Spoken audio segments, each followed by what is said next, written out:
அப்புறம் பொண்ணை வந்து ஆற்றுக்கு கூட்டின்னு போனோம். சாதாரணமாக பொண்ணு பார்த்து நிச்சயம் பண்ண பின்னாடி பொண்ணு ஆற்றுக்கு போயிட்டு வருவா, மாப்பிள்ளையாத்துக்கு எல்லாம் போயிட்டு வருவா. அது கணக்கு கிடையாது. வாணிகிரகணம் முடிஞ்ச பின்னாடி கணவன் மனைவி ஆன பின்னாடி ஃபஸ்ட்டு கிரகப்பிரவேசம். அதுக்கும் ஒரு புடவை வச்சு கொடுத்துருவேன். கிரகப்பிரவேசத்துக்கு கெட்டின்னு வாங்க.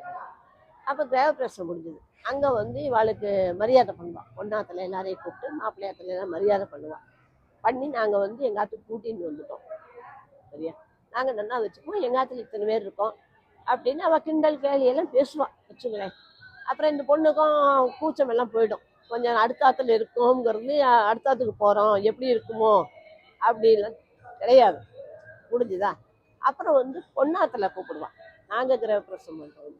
இப்போ இந்த காலத்தில் இப்படி உடனே கிரகப்பிரவேசம். எங்கள் காலத்துல எல்லாம் எப்படின்னா ஒரு வாரம் கழிச்சு மறுமலர்ச்சின்னு பேர். அது அவளுக்கு பிள்ளையக்கு பிள்ளையோட ஆற்றுல அவள் ஆற்றுல எத்தனை பேர் இருக்காளோ, அக்கா தங்க அண்ணா தம்பி மாமா மச்சான் எல்லாருக்கும் ட்ரெஸ் எடுத்து இங்கே வந்து பையனோட பொண்ணோட அம்மா அப்பா அக்காவோ யாரோ இருந்தா அவள் தம்பதி சமேதமாக போய் எங்கள் ஆற்றுக்கு பொண்ணை கூட்டிகிட்டு வரோம், மறுமலர்ச்சி பண்ணணும். மாப்பிள்ளை வரல இல்லையா, மாப்பிள்ளையே எங்கள் ஆற்றுக்கு கூட்டிகிட்டு போகிறோம். அப்படி அங்கே போய் விருந்து பண்ணி 2 நாள் இருக்கலாம், விருப்பப்பட்ட வரைக்கும் இருக்கலாம். அது அவளோட இஷ்டம்.